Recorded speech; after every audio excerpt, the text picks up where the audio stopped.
Hello and happy sewing. I see so many friends here today. Happy Saturday as well. Today is a little special edition of the Tea and Tutorials show. So I've got a great guest for you. We are going to be talking applique today, and applique with your embroidery machine and some fun extra things that you can do with it. So if you are a fan of applique, you are going to love this show. You're going to learn some cool techniques. We're going to talk a little bit about some options on the scan and cut, and of course with your embroidery machine, what you can do to embroider cool things. And I think you're going to really, really love it. So my special guest is none other than Dawn from Creative Appliques. So Dawn is someone that I have known for quite some time, and we just really have a lot in common. When we start talking sewing, it is it's one of those things, we just start talking sewing and we just keep going. So you are going to love having her with you today for Tea and Tutorials. So without any delay, I'm going to go ahead and bring Dawn up. Hey Dawn, Hello. how are you today? I am doing great. I am so happy to be here and to be able to talk sewing and scan and cut and all fun things and be able to make some fun stuff, seasonal stuff for the holidays for our Yeah, kitchen. we're having a pumpkin party today. I should have said that in the beginning, but we have a lot of friends here. Oh, you're so slick. Polka dot pumpkins, They've got nonetheless. crystals on them. Oh, okay. Oh, they're not shining enough in the light, but that is pretty cool. So you have a lot of friends here. I have a lot of friends here. We have a lot of friends here together. Why don't we say hi to a few of them? So we've got Mary Ann is from my fellow Buckeye friend here. Julianne is here. She's already chatting with somebody else in the chat. Dorothy's here today. Hey, Dorothy, good to have you. Connie's here. Connie loves appliques. Bring Connie up there. Hey, Connie. And then Style Falcon, that is our friend Diane. Hey, Diane from New England. Let us know if the colors are bursting out all over there and if it's super beautiful. I bet it is. Hey, Angie from Louisiana. Love, love, love Louisiana. Got lots of great memories there. Paula's here from Delaware. Kathy's here from Pennsylvania. Sean is here from Nebraska. We got Kelly from Alabama. And Anne from Georgia. Patricia from the Adirondacks. And Angela's here from Katy, Texas. So if I missed any of you, I just want you to know we are super happy to have you here. Cindy's here. Cindy King, Cindy West, Sharon. Oh my, Star Raymond is here from West Michigan. So we have just got like the whole group is here, the whole crowd, waiting to see what's going on. So, how many of you are mesmerized by the pretty pumpkins of the season? I know I sure am. My neighbor across the street went a little pumpkin wild this year, and I think she's got about 9 of them spread all over the yard. They do make a colorful decoration, and I think she might be thinking they'll become deer food eventually. So that's going to be fun to watch. So, all right, it's tea time. It's tea and tutorials time. And I am sipping tea today from my beautiful cup given to me by my friend Kim. I don't know if Kim's on here yet. I haven't seen her yet here today. And I always like to tell you what kind of tea I'm sipping. I am drinking sweet cinnamon spice Newman's Own Organics. This tea is somewhat new to me. It's got things in it that are common, like cinnamon and rosehip and lemongrass and ginger, orange peel, but it's got something that I'm totally never heard of. So, Dawn, I don't know if you're a tea drinker or not. Are you a tea drinker? I am, yes. Have you ever heard of, I'm going to spell it, Rooibos? Roboyas, so I think is. I'm not sure if that's exactly how Who to say it, knows? but That yes, is the I have heard of that You before. have. That's Hmm. the first ingredient on here. So Oh if wow. anybody knows a little bit more about that, let me know in the chat. I'd love to know, and I'd love to know what you're sipping on today. So, all right, Dawn. When we started talking about doing this, we started crazy ideas and crazy plans. And I should tell a little bit about you for those that are maybe new, that are new to you and new to your website. First of all, I think most of you are not new to letsgosew.com. So let's just say hello to the Let's Go Sew family of friends. And then, Dawn, you have a website called Creative creativeappliques.com, right? That is the Yes. name of yours. So I've got that scrolling down at the bottom, and you have got just a massive amount of incredibly beautiful designs on your site. Fonts, appliques. I was telling somebody about you actually just yesterday, and I said you're known for applique designs, obviously, and very unique, very special fonts. So, am I missing anything? We also have in the hoop projects as well. So Okay. some of like the uh, letters here that spell out fall, we have in the hoop banner letters and designs. We also have mini quilted designs like the home sweet autumn home there, mug rugs, and like we're doing one of the in the hoop projects today. All right. Great. So if you are already familiar with Dawn's designs, if you've already stitched some creative appliques, and I know there are lots of you here that have, please let us know in the chat. I'm going to bring up a few more hellos just so you can see who's here. And Julianne, we've got the website right on the banner there, so you should be good to go with that. We've got Socorro. I think she might be new here for me. So let me know if I didn't say it right. Give me a little phonetic spelling there, but we're really glad to have you here. Yep, I can see you got lots of friends here, Diane. Lots of your followers and friends. We've got somebody from the UK. Hey, Karen. Good to have you here. Now, when somebody calls Karen honey, they're using the right name, right? And if somebody else says honey, I bet she turns around. Oh, we've got Kim. Lori's here, and let's see. Monty loves your designs. So yeah, Margie loves your designs. Lots and lots and lots of people giving us some good comments there. Oh, and Mary Ann, my friend Mary Ann. Ooh, okay, Mary Ann. I didn't know it was that. I mean, I like healthy stuff, but I never knew what that one was. Take a sip right now, and it'll probably make me feel better. All right, Cindy's drinking cold iced tea. No sugar. No sugar? Wow. I didn't know any Southerners that didn't drink sweet tea, but that's okay. Cindy's on a health quest, I think. So that's a good thing. Yes. And Barb's here too. So I think we're ready to get started stitching, aren't we? Yeah, So I think so.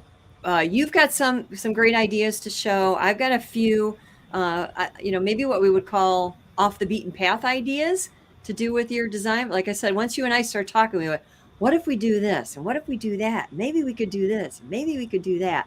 There's just always so many ways to use a project, to your own liking, to change it up, and to apply it to so many different things. So I'd love to know if anybody in the chat here is stitching anything today, if they've got any pumpkin plans of their own, or if they've got some fall projects that they're working on. So be sure to share that. We're all inspired by each other and what everybody else is doing. All right, why don't you go ahead and show us that finished cool project, Dawn, and give us a few clues into how it all was born. Okay, so well, you're the one who came to me with the idea, and so when you mentioned it, I was very excited and thought, yes, absolutely, I am on board, and it sounds like a great idea. So Joanne came to me and said, what about taking a hot pad and taking just your basic square hot pad that you can sew pretty much 100% in the hoop, other than just flipping it around on the back and either whip stitching it, hand stitching it closed, or using some heat and bond light or steam a seam to seal it shut. And she said, what about taking a hot pad like that and merging it with one of your designs? So this pumpkin design here is a design that's been on my website for a couple years now.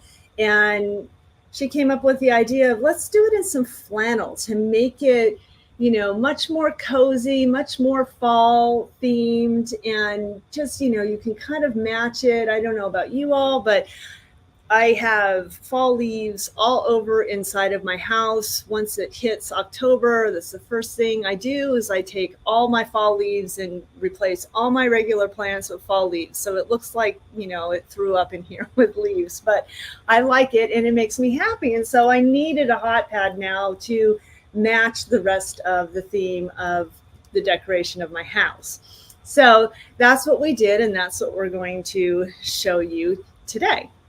All right. We definitely have our friends are got stitching plans today for sure. Let me show just a few of them here. Wow, we got a lot going on. A baby gown, pumpkin trivet. Okay, so Ruth, you might be wanting to do another one when you're done. You might be wanting to do these as well. So, and we got crafting with Marilyn here. She's drinking hot chocolate. So that's all right. 3 cheers, whatever you want there. Yeah. All right, so why don't we get right into the steps of what you actually did to create that masterpiece? Okay, so should we talk about the supplies needed to stitch it up? That Okay. sounds good. So I'm going to switch over the camera here to the mat, and we will talk about all the things that we needed for this design. So, of course, you're going to need your hoop.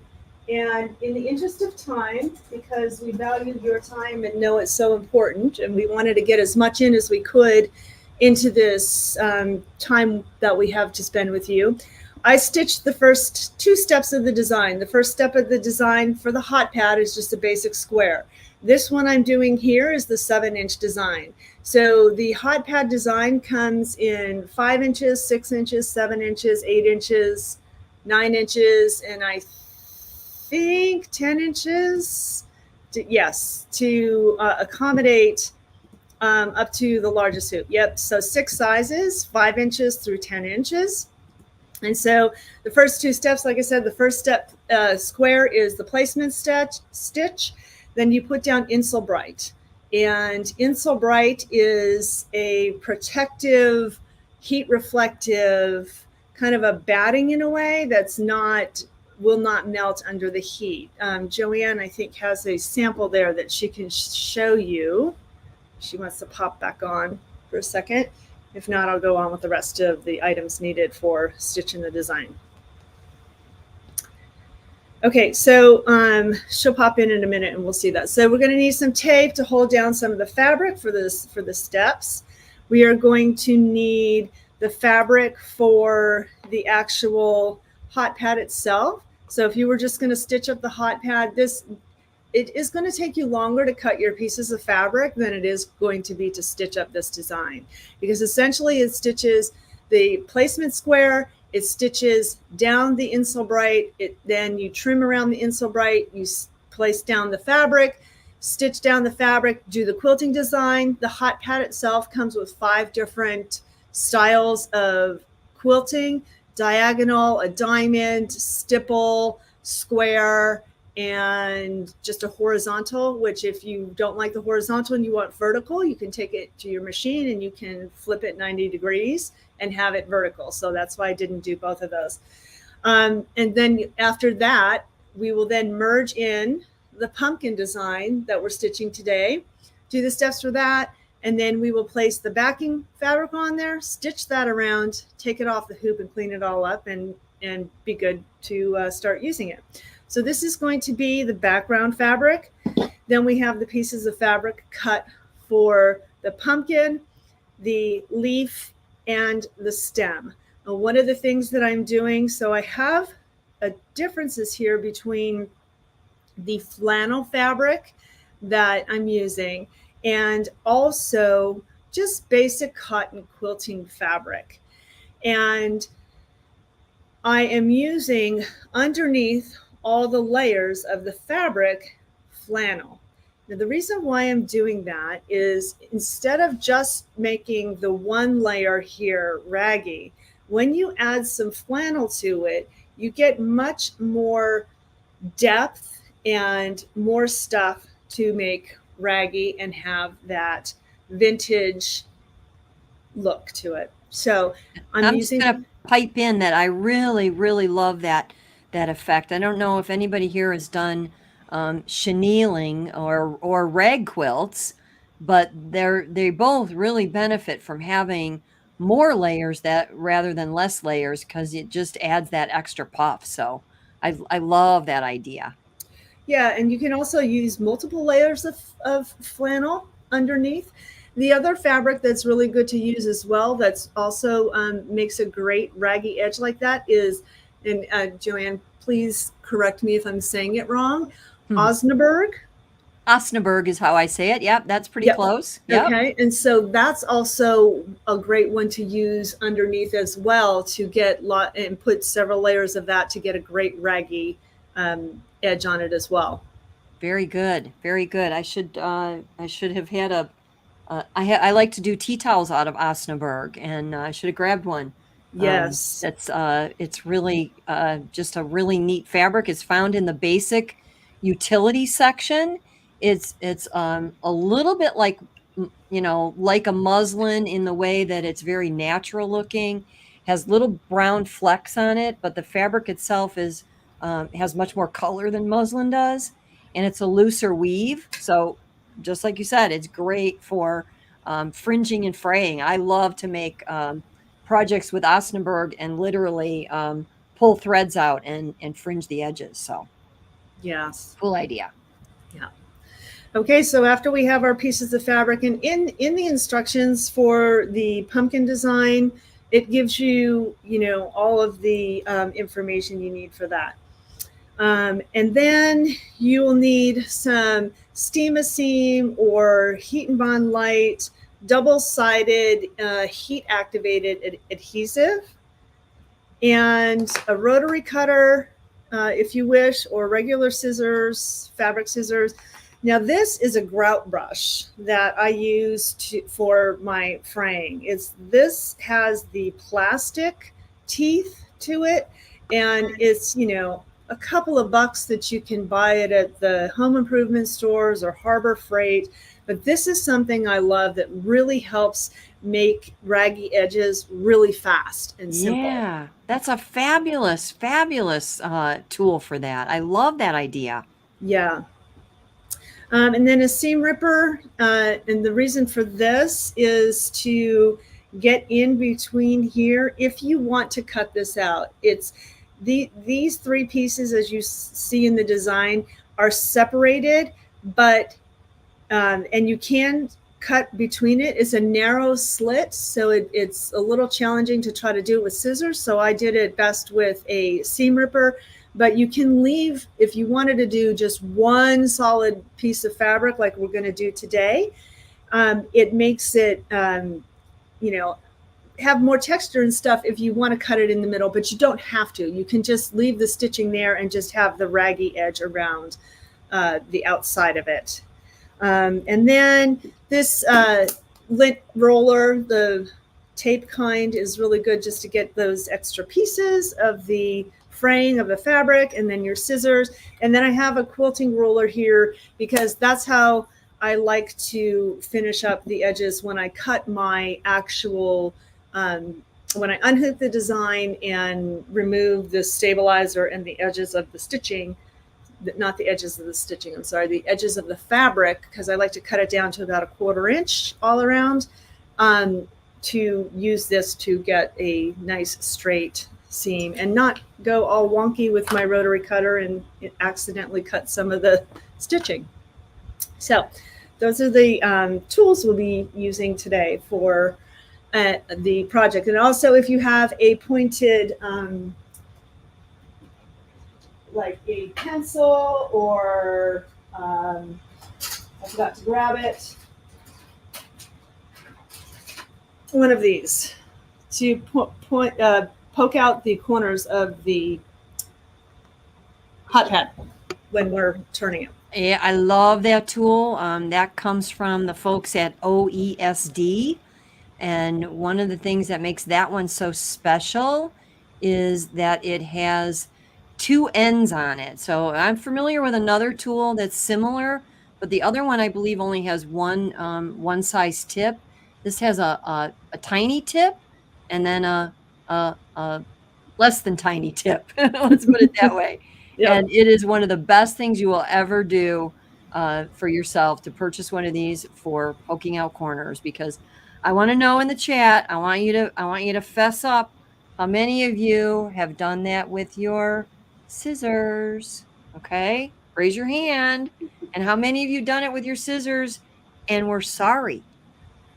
Ouch. Okay. So treat yourself to that tool. You may find it at your local dealer. That's always a great place to shop first and see what they have for you. Very commonly found in the embroidery tool section of your local sewing machine shop. Great tool, great item to have. Yep. Cindy says she's guilty. Yep. That's all right, Cindy. The best of us make mistakes. And Anne's got a good tip. Actually, I used chopsticks for many, many years. And when I teach classes, a lot of times I'll bring just the whole batch of them, because when if you buy them in like 100 at a time, and I can't eat with chopsticks, so I'm not using them for anything else. But that does work really good. And then Kathy says that tool is actually great to use for pressing. That's absolutely true. It's kind of like a little mini iron. I've seen quilters use it to press open their seams. I mean, you think a 1/4 inch seam isn't very wide, and you really just want to get that part really flat where the stitching is. So it definitely works. Yeah, Mary says it works. And Joyce has used a pin. Let me get Joyce up here. Oh, that's the wrong one here. Joyce has used a pin and she's been sorry. Yeah. And I've done that too. Sometimes you actually, need to pull out a point even just a little bit more. And so, feel free to try different things. But I think that little tiny tip on there is what really, really makes a difference. And Crafting with Marilyn says she has both tools, but she always reaches for the OESD one. Yep. It's funny how, different companies make different things. And so like, there's no one-stop shop where you can get it all. They've all got their own different ideas. So Linda says, what's the name of the tool? Oh, do you know what it's actually called? I had a package here recently. It's technically called a point turner tool. Point turner tool. So I don't have the package here, but yeah, I'm just if you when you go back on camera, I'll see if I can find one, because I just it's called Expert Point and Press Tool, actually. Oh, okay. Expert Point and Press Tool by OESD. All right, perfect. So quick search for that will help you find it. All right. So what's next? You want to get to stitching? Sure, why not? All right. Let's go sew, right? Exactly. That's what it's all about. We've been waiting for that. Okay, so over to the machine now. Actually, I'll come back to the mat really quick. So in case anybody didn't hear or stepped away. So for the hot pad design, the first part that's stitched out was just a basic square. On the outline, you can see a stitching on the outside. That is for the placement stitch on where to place down the next part. And the first thing that we put down, and this is all in the instructions, the PDF instructions, photo instructions, but the first thing we put down is the Insulbright, and it's cut. The instructions for the hot pad has the different sizes of fabrics and things that you need for the Insulbright, the top fabric, and the backs. So it's essentially about 1 inch larger than the actual design you're making. So I put that down, and then I stitched around the square there. And that is, after I stitched, I trimmed close to the stitching. Now, if you notice, it's inside. You see the Insulbright is stitched. There's 2 lines of stitching there. There's the outside line here, and then the inside line that holds down the actual Insulbright, and that's so that the Insulbright is not going to be in the seam of the hot pad when you turn it right side out, because that makes it really bulky and really a lot of extra stuff in there that can, makes the edges of the hot pad kind of wonky or wobbly. It could, because of extra stuff in there. Hey, Dawn, real quick, I'm going to just bring up the actual design file, what it looks like, Okay. so that everybody can see what that looks like. So let me do that real quick. For some reason I'm not getting, there we go. Okay, so everybody can see that. I'll post the link in just a second, but that's what it looks like before it's stitched when you find it on Dawn's website. Okay. All right, let me get you back up here. So that's the pumpkin that we'll be stitching on top of the hot pad. But the next step we're doing of the hot pad, so I'm going to switch you now to the machine. And the next step is to place down the fabric. That's going to be the top base of the hot pad. This is going to stitch a square around the design, and then it will stop, so that if you want to change your thread, you can. I have the thread on my machine that I want on there right now, but if you wanted to change and do a contrasting color for the quilting, you're welcome to do that. But right now I'm going to do the same color as the fabric.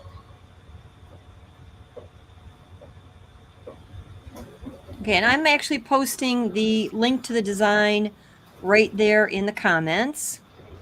And then I'll also have it scroll on the screen. And Anne is asking a question, just Insulbright, no extra batting. What say you?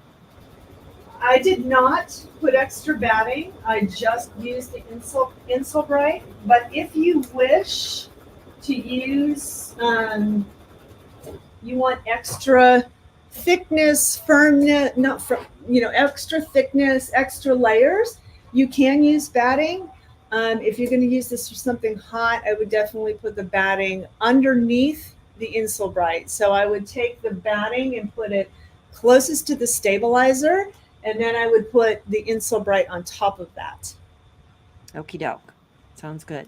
And I'm just going to give a little shout out to that other tool you just had in view of the screen. That is a by Annie stiletto, and also has a pressing end on it. And I love the fact that you took your fingers out of the way. I am so bad. Use the wood end instead. Yes, I get in so much trouble for that, but I love to pet my fabric.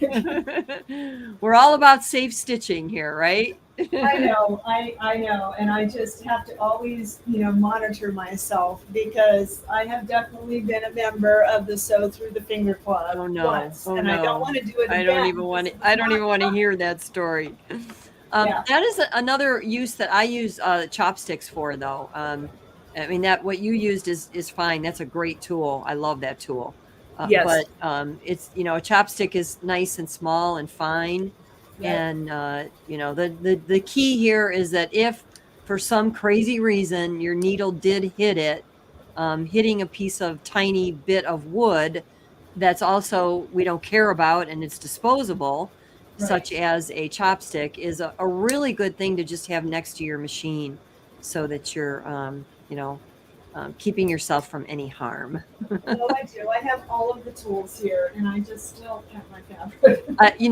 I'm like, I guess I'm a little obsessive over it, but I was in a quilt shop yesterday and the lady was cutting fabric yardage with a great big rotary cut, an old full rotary cutter, but it was the real large size. And we got to talking and we were having a great conversation. And I looked down and I said, "Ooh, you left your rotary cutter open." I was just afraid that she was going to reach down her hand and not know it was open there. And she goes, "I have a bad habit of that." And I said, so I picked it up. I said, "Your screw's a little loose here." So I fixed it for her. I said, now you just form a habit. Flip that switch every time you set it down. So. Yep. All right. Cindy West has a question. Is there a right or a wrong side of the Insulbright? To my knowledge, no. But what are your thoughts on that? I cannot say I'm 100% sure on that, but when you look at it in the package, do you have a sample of I that? do. I do. I can go grab a piece while this is stitching. Yeah, I have a piece right here. I'll bring it Okay. up right here. I call it the crinkly stuff. I'm going to put it in front of my microphone first. Can you hear that? Can you hear anything? I don't know how sensitive it is. Yes, you can definitely hear it. Actually, they say that it's really that babies and pets like it, and I'd be careful with the pets. Again, we don't want anything unsafe. Then we don't want anything to get chewed through. But they like that noise. So when I look at it, I could see one side looks a little bit more metallic than the other. But from what I've heard, I don't think it matters because it's just the foil or whatever that actually is in there, forming an insulation barrier. So if anybody knows different, please let us know. Yeah, I've always thought like you that it's essentially kind of like, it's not really batting, something that's heat resistant, that's not really going to melt, but it's that crinkly metal stuff is sandwiched in the middle of the two white parts, and so that's why to me I don't think that there's a right and a wrong side, because I think if there was a right and a wrong side, they would kind of make it a different color or do something to let you know what side needs to be closest to the heat. I agree. We got a couple great tips in here. I'm gonna pull them up. Kathy, or Pamela rather, Pamela uses a small spatula from the dollar store to keep her fabric down. And I think if I'm right, those are like a silicone. So, those are flexible. And again, it wouldn't hurt your needle to go through that. And Kathy has that little purple thing, I think they actually call it. Yeah. So that can, and Star Raymond does too. So those can be used for multi-purposes, and they're kind of like used as a stylus as well. So yeah, I was looking for one.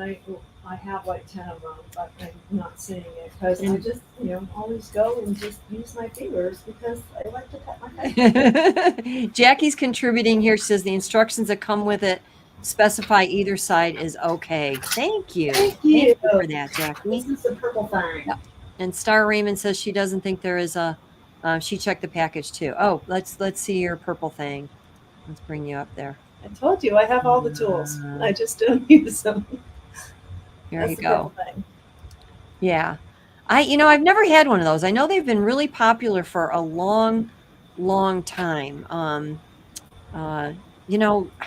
It's crazy because if you bought every tool that comes out there that everybody raves about, you'd be like, hanging it from the ceiling eventually. But I think what's nice is that, you see what the options are, and then you kind of pick your favorite. Yeah. All right. So Crafting with Marilyn has a question. Does it matter what type of thread is used, cotton or poly? Great question, Marilyn. So it's what say you, Joanne? Well, I mean, as long as you're not putting it in the microwave, which you're not, we're not making anything, that's deemed to be microwave safe. It's a pot holder. To melt polyester thread, you would have to have extreme heat. So I'm perfectly fine with using polyester thread. And it's not an issue for me. In fact, I use polyester thread for almost all of any type of quilting that I would do, where I'm actually, doing the quilting stitches on something, because I love the way the light hits uh, the the thread, and that sheen just makes it more dimensional. So cotton thread is very flat and kind of dull. So I Yeah, really like poly. I do too. I love poly, and as you mentioned, for me, when I use something like this, it's decorative, but I don't intend to put like a boiling pot on top of this. Yeah, and That's me. I think you would practically need fire to melt it. You know what I mean? Yeah, and Karen so says sewing tools is her addiction, I think she meant to say. And Marianne says she doesn't think the pans are hot enough to melt the thread. No, you're absolutely right, Marianne. yeah, Good so, question, though. yeah, great question. Thanks for asking that. Okay, Okay. so going on. Yeah. Okay, so we stitched the quilting part. And now, if you were just doing the hot pad, you saw how fast that stitched up. If we were just doing the hot pad by itself, now is when you would have put the back fabric on, stitch that around, take it off your hoop, and clean it all up. But because we merged in the pumpkin design, the first step that stitched was the stem here. And so now I have my cotton fabric and my flannel, and I'm going to lay it over it. Now I'm laying it far over the stitching, because what's going to happen is I want to have some extra fabric around it that is going to, about a quarter to a half an inch, depending on how much I want to leave, to be able to trim and leave that extra part to make it raggy. So I don't want to trim all the way close up against the stitching. So you can do that if you want to do something like that. You definitely can. Actually, I'm going to let it stitch now as I'm talking, because the next step, so that step was just the tack down of it. This next step is going to be the bean stitching that is going to secure it to better and have more of a decorative stitching. So it's not just a single step or a single running stitch.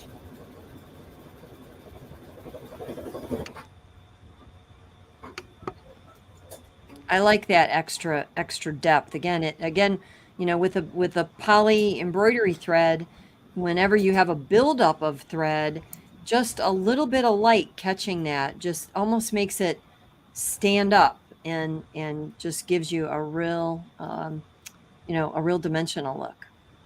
Yes. Okay, so do you have a favorite pair of scissors for doing that trimming?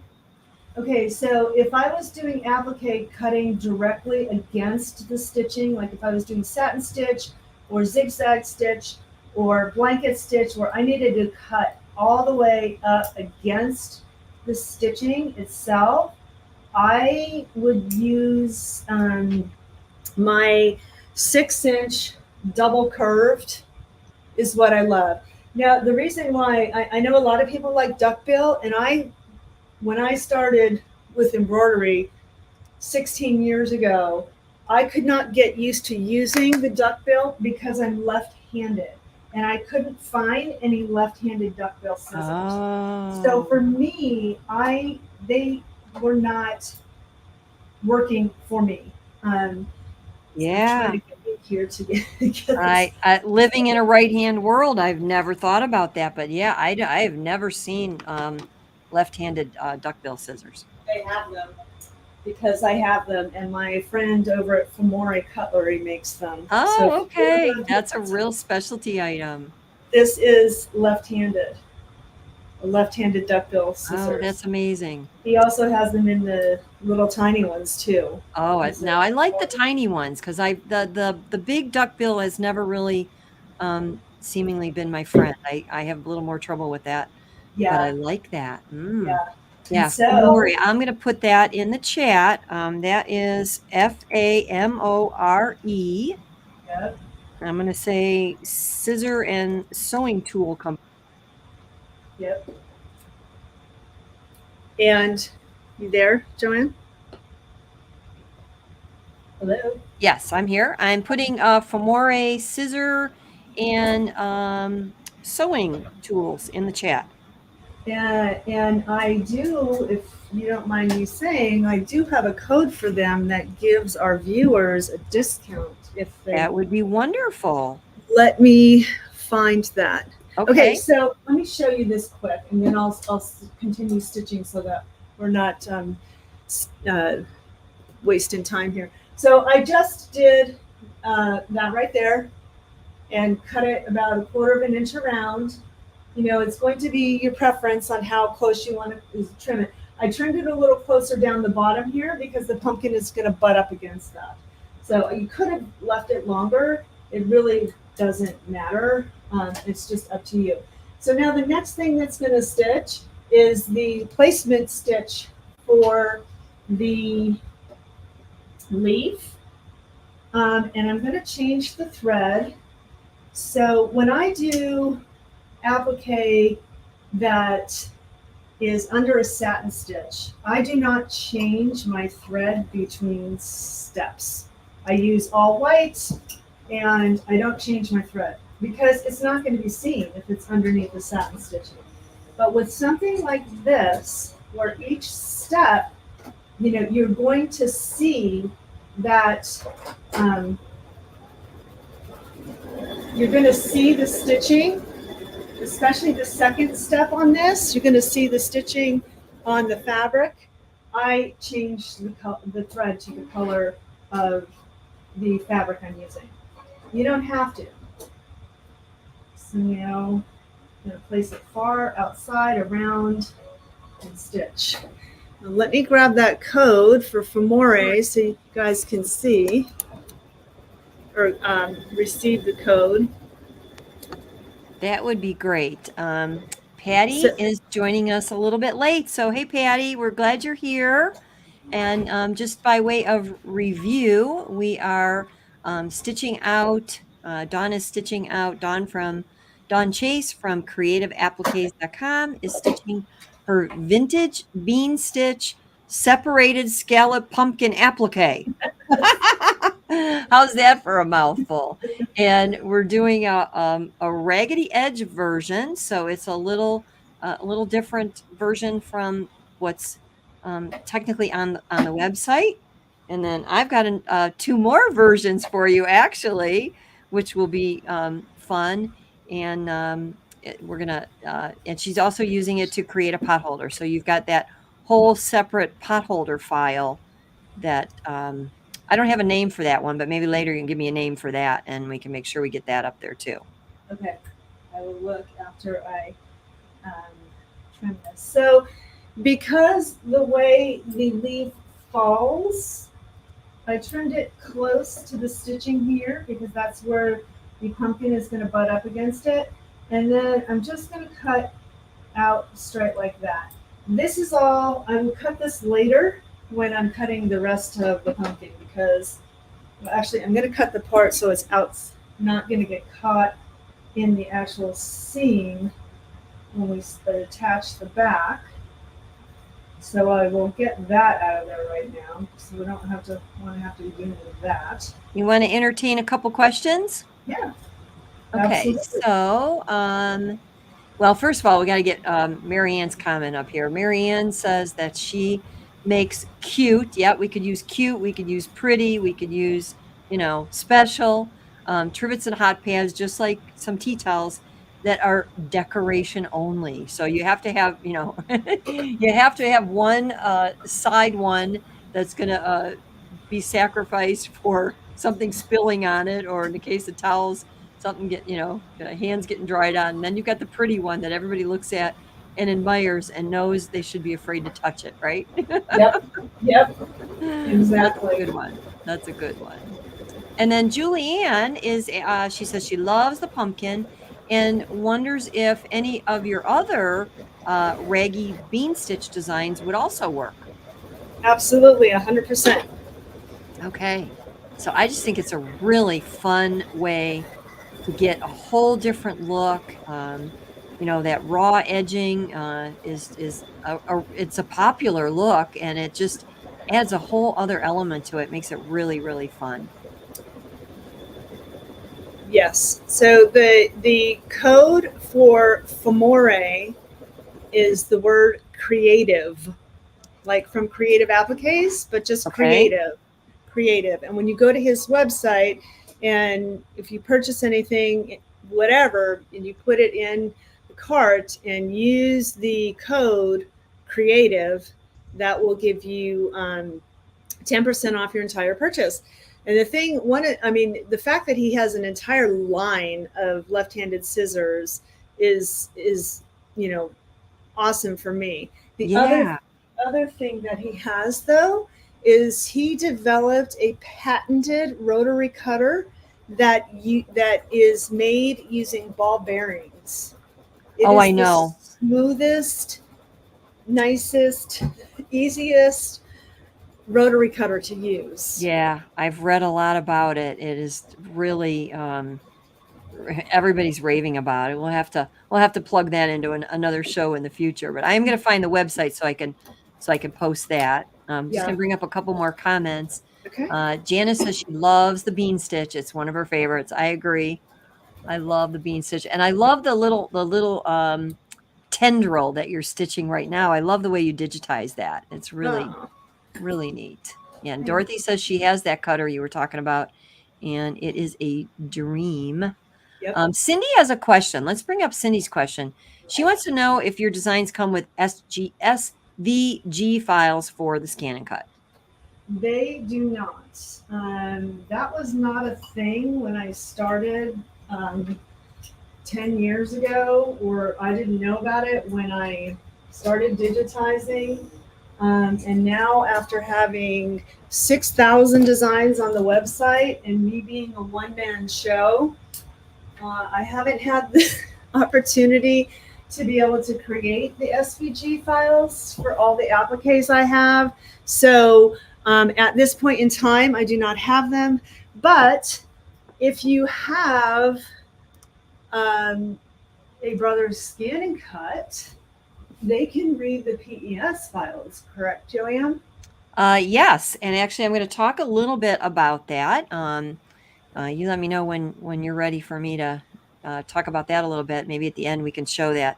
And I'm actually working on a little tutorial for everybody on that. So Yeah. yes, definitely. So And now, that was one of the reasons why I kind of didn't go back and create that, is because there's a bunch of software out there now that can read the PES files. that And is so you true. can take it in there into the software, and you can create an SVG file for cutting it on your cutter. And again, while that's stitching, Sharon's asking, she joined in a little late. That's okay, Sharon. Where do you get the pattern? So I'm going to just pop up the pattern there while you're stitching, so that you can see that. Let's see if I can bring that up full screen. No, Also, they were asking about the name of the hot pad, and it's called In the Hoop Hot Pad Design. okay, and that is brand spanking new, right? Yep. Special Yep. for this show. That was a result of our brainstorming. Yeah, but there's the actual one that Dawn is stitching out right now, and I will put the link up there as well. So let me just take that one down and get Dawn back up here. There So you the way go. this design is created is to be able to use fabric, the same fabric on the left and right side, and you can change and put a different fabric in the center. But because of the way this flannel is like a plaid like this, I liked it and decided to just leave it all there. And so I'm not going to change the fabric in the center for the next step. So essentially, I'm just going to go ahead and stitch the outline for these two. And then I will continue just with stitching the center. But you could just, cut two pieces of fabric, one for each side, to be able to have it so that it will stitch each one. Got The it. same fabric stitched for the left and right side, and then you can change it and put a different fabric in the center if you wish. That works. So many options. And obviously any fabric will work as well. We just, when we were brainstorming on this, we just kind of thought, oh my, wouldn't that be fun with plaid? I just thought of a plaid pumpkin and thought that would be a really neat thing to feature there. Plaid is so popular in embroidered appliques these days too. It's like Yes. seeing a resurgence. I just love plaid. It's just, and especially flannel plaid, it's just so cozy. Well, and there's a lot to choose from out there. I was in a shop yesterday that had a lot of wool applique fabric. And, that would actually be another option. It could be instead of the cotton, you could even use wool for that. That would add even another insulation factor to it. Yeah. Oh yeah, and we got some great comments here, so I'm going to pull a couple of these up. But I did put up the link for the actual design for the. I don't have the hot pad link. Maybe we can get that a little bit later, and we'll add all this to the show notes as well. So if you check that later, but I'm going to put it in the chat, the actual link, so you can copy that as well. And then Marina has a great idea. She said that's a perfect project to go to your local, Goodwill, thrift store, whatever, get an old flannel shirt and cut it up and use it for this project. That is a fabulous idea. I love it. Yes. Absolutely. Kathy's loving the plaid. Julianne's loving the plaid. Yeah. Marsha's loving the plaid. You picked perfect colors for that, Dawn. Absolutely perfect. Well, they kind of remind me of the tea you're sipping there. Cinnamon. You're right. It looks like the same color. Yeah. So a couple times when you couldn't hear me, it's because I was swallowing tea. Okay, Julianne has a question. Yeah, what was the second fabric under the main applique fabric? She knows you said it before, but would you mind repeating that? So the one I'm using today is just flannel. Okay. It's just a basic flannel. But we also mentioned, I don't know if she was here when we were talking about the Osnaburg. Yeah, we said that would be a good one. So while that's stitching, just go ahead and tell us from the bottom up, just give us a refresher from the bottom up, everything that's in your hoop right now. Okay, so I started with medium cutaway stabilizer. That's what I hooped. And then the next layer that goes on is the Insel Bright. And then after the Insel Bright is just a piece of cotton quilting fabric. So that's this butter cream color here. And then next is a piece of flannel here, the white flannel. And then this is flannel again, like a plaid flannel. Okay. So and that's from the hoop up.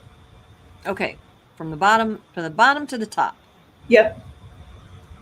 And then, so this is, we just did that vintage bean stitch around these two side pieces. So if you did not want to have the same fabric in the center, this is where, I would be cutting around close to the stitching to remove the center to then put in a second piece of fabric. But because I'm choosing to leave this all together, because the center of this, I fussy cut this, so the center of this plaid is going to be the center of the pumpkin. It kind of looks different, but it's the same.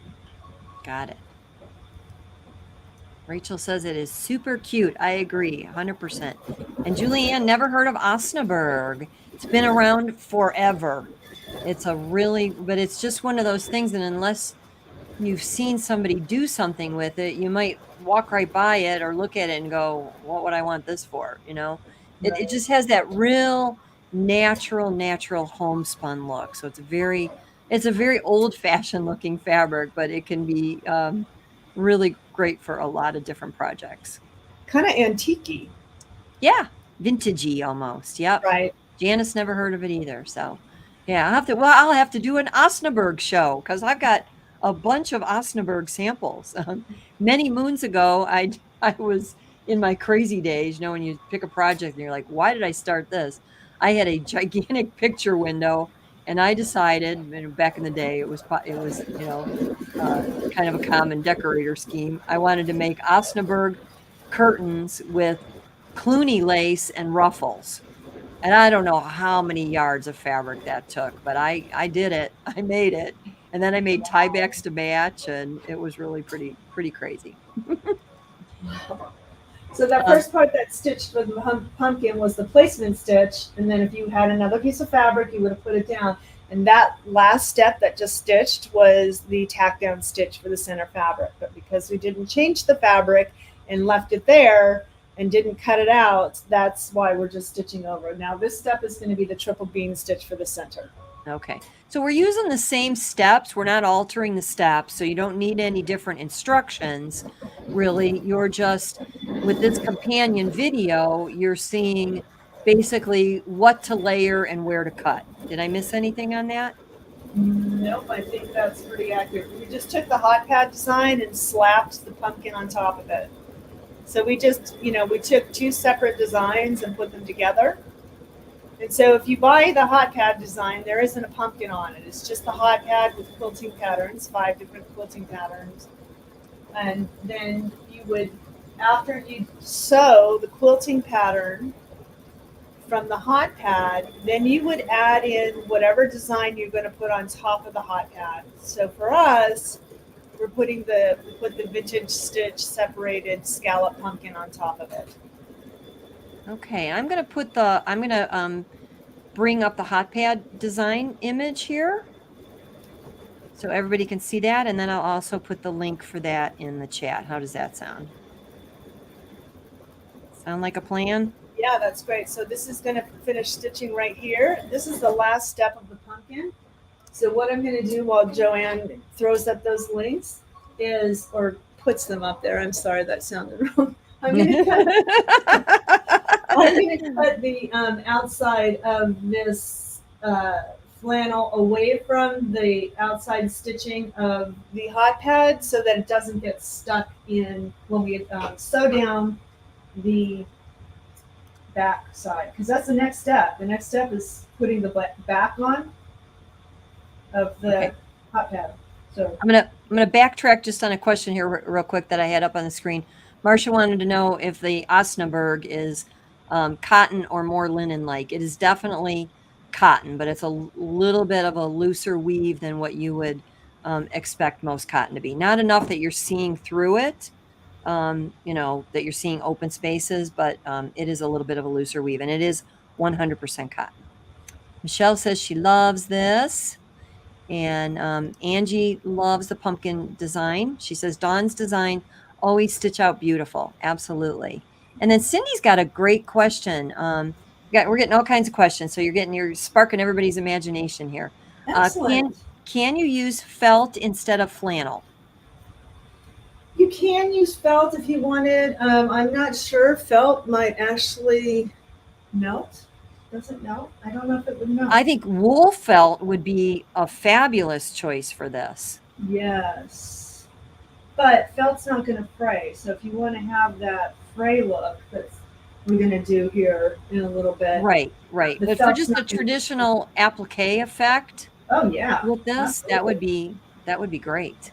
Yeah, I can show you. I did a shirt the other day with felt. I cut it on my brother's scan and cut. I don't know if you know, have seen one of the rages of the that's going on right now, where you take essentially. So it started with hand embroidery, and you take. I took one of my floss stitch fonts that's like this, like a triple bean running stitch font, and it's a floss stitch font, and you take it into the software like your Brother Canvas software from your Scan and Cut, and you create an offset, and so you kind of blow it up, and then you iron that onto you cut that word out on your Scan and Cut, and I used felt with Heat and Bond Light on the back of it, and then you iron it onto your item, and then you take the floss stitch font and stitch over it.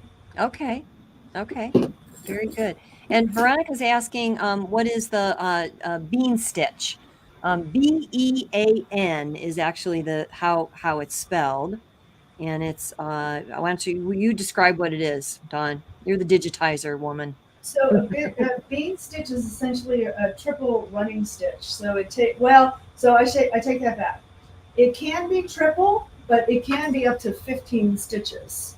So essentially what happens is the needle will go down, and then it'll advance and go down, then it will reverse and go down, and then advance and go down, and then, so that's 3, right? So you go forward, back, forward, forward, back, forward, forward, back, forward. That's a triple bean, but you can have that same stitch that can be up to 15 times stitched over itself. So with my floss stitch fonts, the smaller they are, if it's a 1/2 inch or 1 inch or 3/4 of an inch size, it would probably be a triple bean stitch. If it's a 4-inch size letter, that's probably going to be 15 stitches. Wow, that's really interesting. Yeah. So because when you get bigger, you want to see more of the stitching, right? And so if you only have 3 stitches in one place, it has much more of an impact when there's more stitches in the same spot. Exactly. So the next, go ahead. Couple more questions while you're doing, before we lose them. First of all, you're getting pretty close to being finished, right? I am. I forgot to mention about the back Okay. and how to prepare the back before putting it on there. Well, I'm just going to grab these couple comments and questions. Mary Ann wants to know what size hot pad. I might have missed that too, Mary Ann. So I don't remember if we talked about that in the beginning. So I'm doing the 7-inch one today right now. Okay. And it actually, so this is the 7-inch hot pad with the 6x10 pumpkin on it. Okay, because Dawn was asking the same thing. So the 6x10 inch pumpkin measures at the widest 5.8 inches, and that fits perfectly within the 7-inch hot pad design. Okay. So because of that, though, you're going to need to have a 7x11 hoop, or a hoop that accommodates a 7-inch design. Or you can do the 6-inch hot pad with the 5x7 design, but you're still going to need to have, the 6-inch hot pad is not going to fit into a 5x7 hoop, right? Because it's a square. Got it. And so because the 5x7 hoop, the widest, or the smallest part is only 5 inches wide, you can't get a 6-inch design in there. Got it. So yeah, if you want to do the 6-inch hot pad, you would need a 6x10 hoop for that. But then you could use the 5x7 pumpkin. And it would be interesting to know everybody's hoop size here. If you want to put in your maximum hoop size, go right ahead and pop it in the chat. It would be interesting to see. I think a lot of folks that are doing machine embroidery, to any degree, especially if you're doing in the hoop designs, you kind of know that 6x10 is probably one of your best choices for that. Certainly, there's some options with 5x7, but 6x10 will give you more options. We're getting lots of hoop sizes coming in here. That is really interesting to see. And I've got to grab one more question real quick, Dawn. Let me find it. Karen wanted to know. Let's see. Karen, your question, I'm not quite sure what you were asking about the felt. So if you wouldn't mind repeating that in the comments, and then we'll bring it up and we'll answer that. I'm not totally clear on what you were asking. All right. Ready for the next step? I am, yeah. All right, Okay, go so for it. one of the things I didn't mention when I was talking about at the beginning and the supplies and stuff is you need to prepare your back fabric. So there are two ways of doing this. So here we have the hot pad, and the next step in the hoop that we're going to do is we're going to take the back fabrics and we're going to put them on top and then stitch around, and then when we take it out, we'll fold it right side out. But there are two options for the back. So I prepared this already, but I want to remove it and show you the options that you can do. So one option that you can do, and for the hot pad, the sizes of fabric are all in the PDF. So I don't want to go over sizes of fabric right now, and that's all in the PDF. But you could take two pieces like this, if they were longer, or actually it'll fit, and you can do like that. So you would take the two pieces just like this and fold them and lay them so they overlap. So then you have double layers of fabric here with the fold here in the center. And then you have the option of either using the Heat and Bond Light like this, the Steam-A-Seam, or the Heat and Bond Light on the one side, on the inside of one of these, and then you can glue it or you can whip stitch it. So there's that option. Another option is to just take single layers of fabric, and the one will just be completely raw edges, just like this. The other one you will take, fold over about a 1/2 inch. So I should have used something with right and wrong sides. This is the wrong side up to me. Okay, so that's the wrong side up, right side is down on the cutting mat. That makes sense. So we take the two wrong sides together and press a 1/2 inch.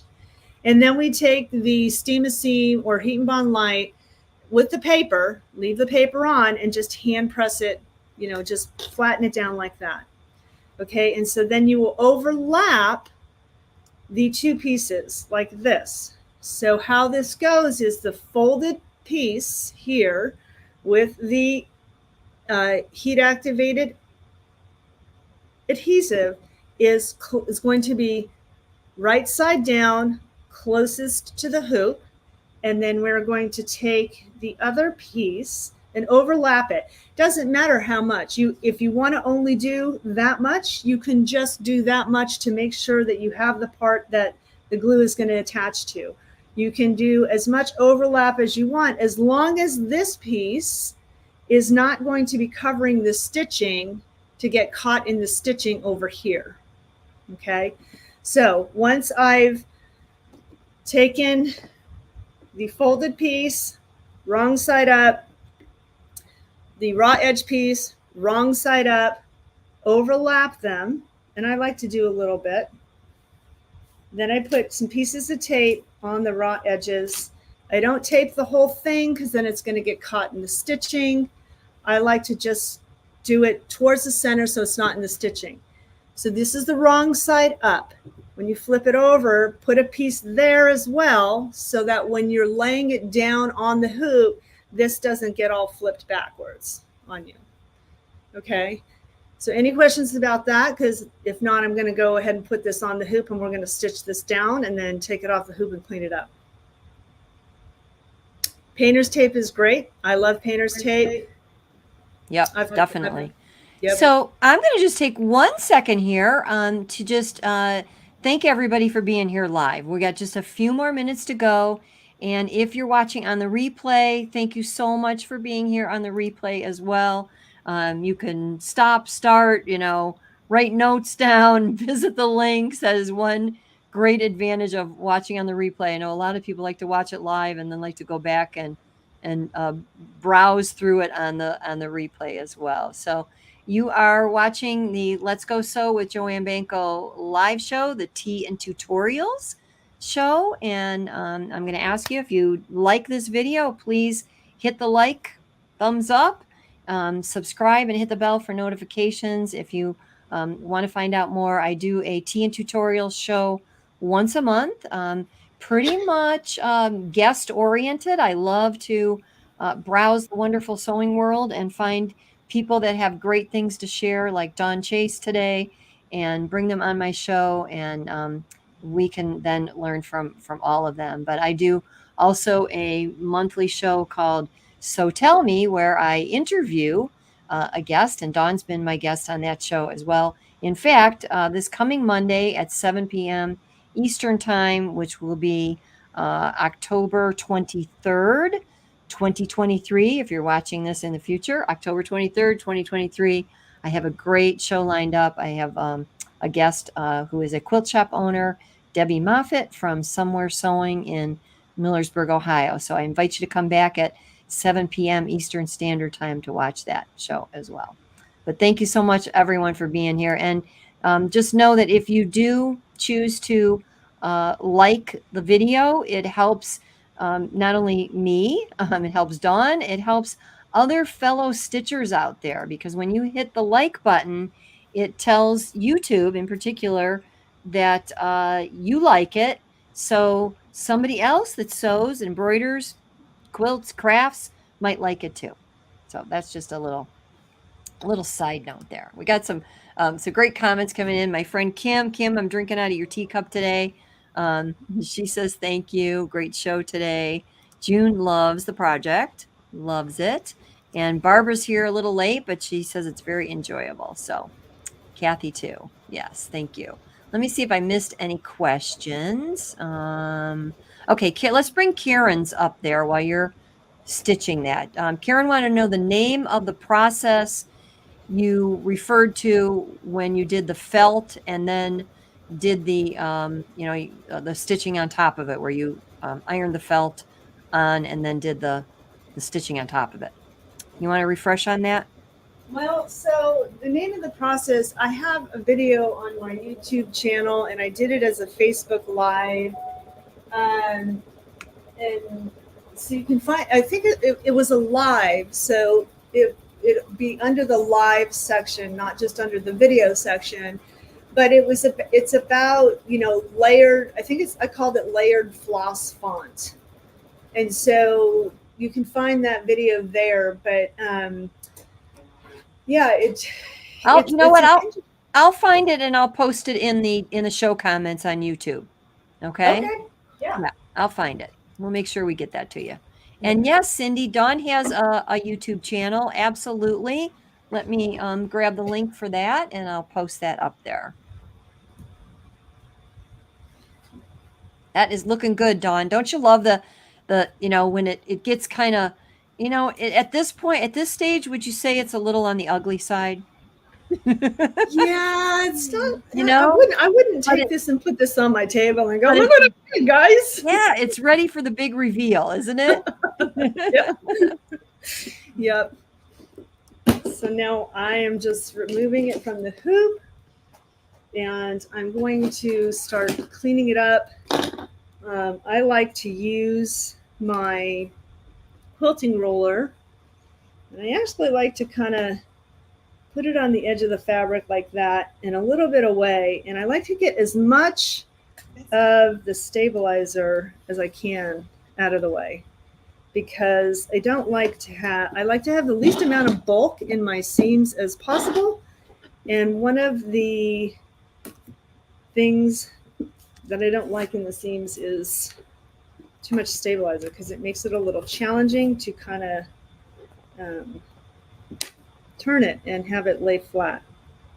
So this is just a little thing of mine. You don't need to do this. You can just trim up all the edges as you want. But I usually like to do about 1/4 inch around. And I'll do the fabric in a minute. But this is also why when you stitch down the insole bright is actually inside the outermost seam of stitching, because it's one less thing to be inside, to get caught inside the stitching and the seam for when you turn it. Okay. Have you ever heard of the trimmer by George? I have, and I don't have one. That's like on my wish list. Yeah, I actually have one. I'm ashamed to say I've never used it. Was one of those things where somebody gave it to me and then I stuck it somewhere and I just found it recently. I was like, I got to get that out. So Julianne is saying that might work. Yeah, Thanks for the that is definitely something that would work if you have one. I don't have one, and so I kind of do that mock thing. But that is, yes, absolutely. That's exactly what I was just modeling there. yeah. Yeah. Marie's joining us from sunny Tucson. Ooh, I used to live there Marie. Mhm. ages ago. And Patty loves the trimmer by George. Yes, by Hoop Sisters. And I believe they've just improved the version. I don't know enough to know the difference 3.0. between version 1 and version 2, but I just know it's called 3.0. we definitely have fans here, so I got to do a little more research on that. Yeah. Yes. Okay, so now we are going to turn it right side out. Now I need the drum roll and the ta-da. Well, it's a little bit from the ta-da because I still have to clean up all the raw edge, raggy edge thing. We are close, though. We are very Oh, close. yes. And then I just have a few extra little ideas for you for, again, maximizing your designs. Oh, Janice left and she came back. Okay, Janice, we're glad to have you back. You're just in time for the turning. All right, so that's the tape. And now you can see we have the adhesive, heat activated adhesive inside there. And we would press this all nice. So ta-da! Ta-da! Just kidding. Got a Ta-da, almost. bunch of extra cleanup here to do. So I'm gonna get I like to change scissors a lot. So I'm gonna trim up here the pumpkin, clean it up. And we're getting more comments on the trimmer by George. I'm going to have to see if I can get Hoop Sisters on my interview show. That would be really great. Yes, So, they have some really fun and they've designs been too. around for a long time. They Mhm. really kind Well, of, it's were generational, right? pioneers. Well, they were pioneers in the whole idea of quilting in the hoop. So, Yeah. definitely, definitely. Vicky wants to know what you're making. Vicky, we are making a pot holder with Dawn's new hot pad. Can we call it a blank? Blank. What should we call your design? Your hot pad. Hot pad. Give me some good words there, Dawn. Yeah, well, it's a hot pad trivet. And you could use it just plain if you wanted to. But it's Yes. designed, to work really well as a blank so that you can put some of Dawn's beautiful applique designs right on top of it. And remind me, because I got distracted a few times with the comments. Did we talk about what sizes of your designs would coordinate with the size of the hot pad? We have not, but so the tricky part about it is it's going to depend on the design, right? Because if it's a 5x7 design, if the design is rectangular and it's about 5 inches wide by 7 inches high, then it's not really going to fit on this. And it's going to just depend on each design you choose. And I wish there was a better way, but there's really not a better way to say that. Like, so right now I'm sewing the 7-inch hot pad with the 6x10 design, but the pumpkin is kind of a square. Gotcha. And are you clipping that about every 1/4 inch or so? Every 1/4 to a 1/2 inch because it helps with the fraying Right. and to make the edge raggy. So yes. And Renee has a great term for it. She calls it the hot pad base. So Yes. that's a really good term. And of course, that can be used with other embroidery designs. So, if you've got other embroidery designs built into your machine or, in your repertoire, just as long as it fits. If the shoe fits, stitch it, right? Yeah. Yep. Mhm. If the hoop fits, stitch it. Yep, if the hoop fits, stitch it. And I don't think I asked you this earlier. Did you wash your hot pad after it was finished to get uh, even more fray or just, Nope. This is all just using that grout brush. okay, And I'll do very that good. here in a second. But no, I have not washed it. Do you want me to maybe show what I got while you're You finishing the can, first yeah. one? Yeah. Okay. All right, let me do that. All right. So just to give you a few more ideas, I took this very same design and I stitched it out with nothing. Does that make any sense? On a tea towel. So what I did is I added some lettering from Dawn's floss font, and I used the smallest size, so the pumpkin itself would fit in a 4x4 hoop. I did stitch it in a 5x7. In fact, I used my brand new, most of you that have been on the channel before, you know that I am a brother ambassador. So as a brother ambassador, I work with the brother equipment, and I used the new 5x7 magnetic hoop on my luminaire. This is a very flat hoop. The magnets are very, very secure, and I was able to hoop this towel very easily. I just went ahead and stitched the whole design as if it was an applique.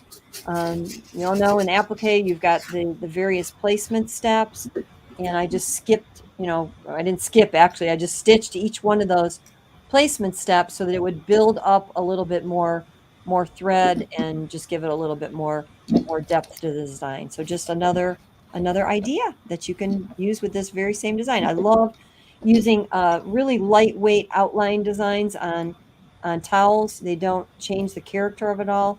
What I would suggest you do when you hoop the towel all by itself in the magnetic hoop and then simply slip tearaway stabilizer underneath, and I've still got a little bit of mine left, so I'll show you the back. You can tear away that tearaway stabilizer very easily. Just pinch that a little bit. I did do a no-no. I forgot to put the tearaway under when I stitched the lettering. So I got a little, I mean, my lettering's okay, but it would be even a little bit better if I would have used that tearaway there.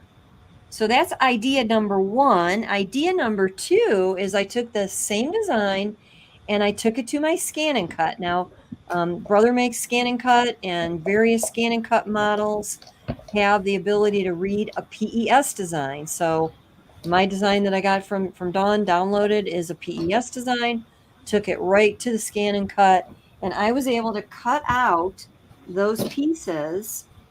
Hopefully they're going to stay on top here out of felt rather.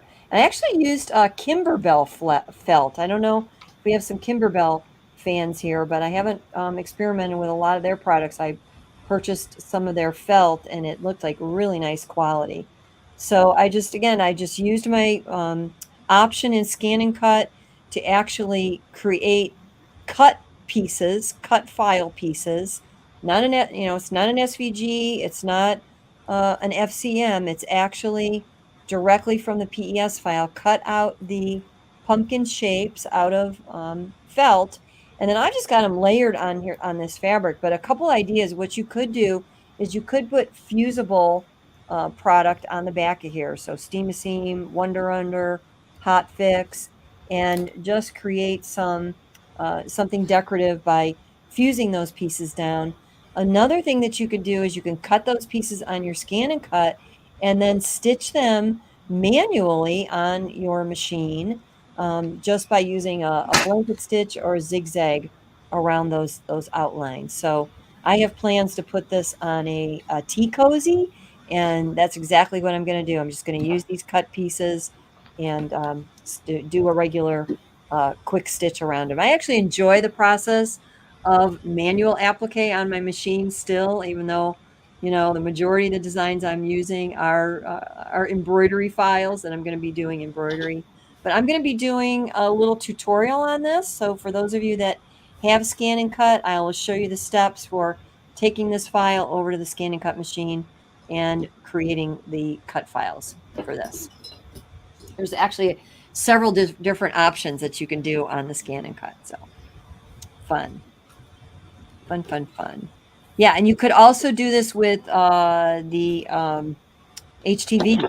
Absolutely, depending on what product that project you want to put it on. So you could definitely do that with the cut file as well. It's just like I said, I wanted to kind of give you some ideas for different ways you can use the same design. All right, Marina's got a question. Does Kimberbelt felt wash nicely? That's a great question, and I normally purchase regular felt. I try to buy the Kunin brand, Kunin, because I know that is a good quality. It's not a generic. It's actually a name brand felt, and it's usually, if you're buying it by the yard, it's the more expensive on the bolt, but you can also find it in sheets. And I have washed that, but I don't find that felt takes to a lot of washing. The Kimberbelt felt looked, it's 100% polyester. It looked like a really good quality. So I purchased it mainly to test, and I will report back to you on that. So I'll include that in my tutorial. I'll finish up the project, wash it a few times, and then see if I was happy with the washability. Wool felt is another option. If you can find wool felt or wool blend felt, that really does wash very nicely and doesn't, it doesn't tend to pill at all. So good questions. Okay, Sybil loves Kimberbell. Yeah, I've seen a lot of their stuff. I follow a lot of it, but it's just haven't actually had the chance to purchase the products until recently. So let's see. Marcia says maybe you could use. Oh, Marcia, I love that idea. That is a fabulous, fabulous idea. Using the design for holiday cards. What do you think of that, Dawn? I love it. I think that's a great idea. How fun would that be? Yeah, you can cut it out Yes. of paper and just glue it on if you wanted to, or felt. Yeah, great ideas.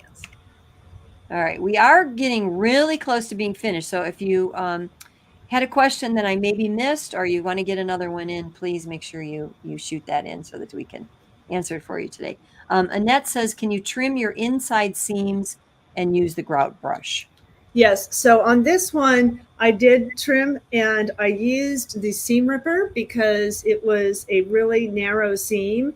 And so in the interest of time, I didn't want to take the time to do that today, but I also just wanted to show you two options as well. So you can leave it just like this and have just the outside be raggy, or you can use, like I said, I use the seam ripper and do the inside seam there and then make it raggy. So absolutely, you have two options of whether you want to do that like that and make it raggy with the grout brush, or just leave it like that. Okay. So love the options. All about options, right?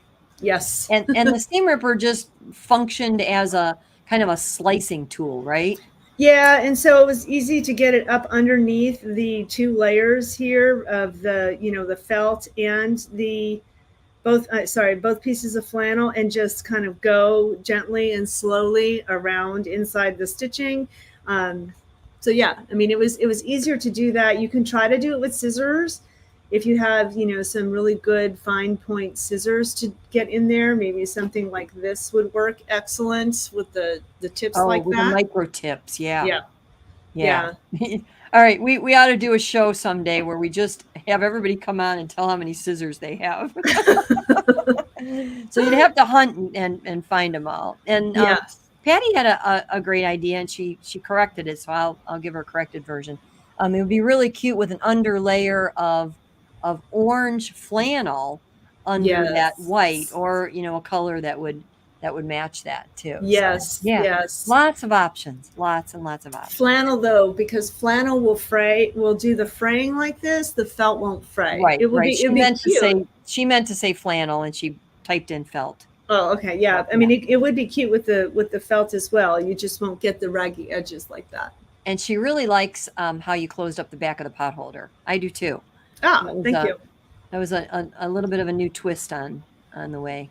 Yeah. That I normally do it. So yeah, I like it. So, I mean, Joanne and I talked about it beforehand, kind of going back and forth on what you like better, how to close it. And one of the things when you have two pieces of fabric that are folded in half, and you have the fold here and then the fold from the other one, it kind of creates a little bit of bulk. And if you're trying to put, something on it that may be fragile, like a glass vase or something like that, it may cause it to be a little bit wobbly. So that's just, just a little idea to think about. Plus, doing it the way I do it like this, you use up less fabric. And to me, it's like, who's going to be looking at the back? If they're looking at the back, they've got larger issues. You're right. And you know what? If they are a sewing person and sewing and embroidery person, they're going to look at the back and go, oh, that was a different way to do it. And you just gave them a new idea.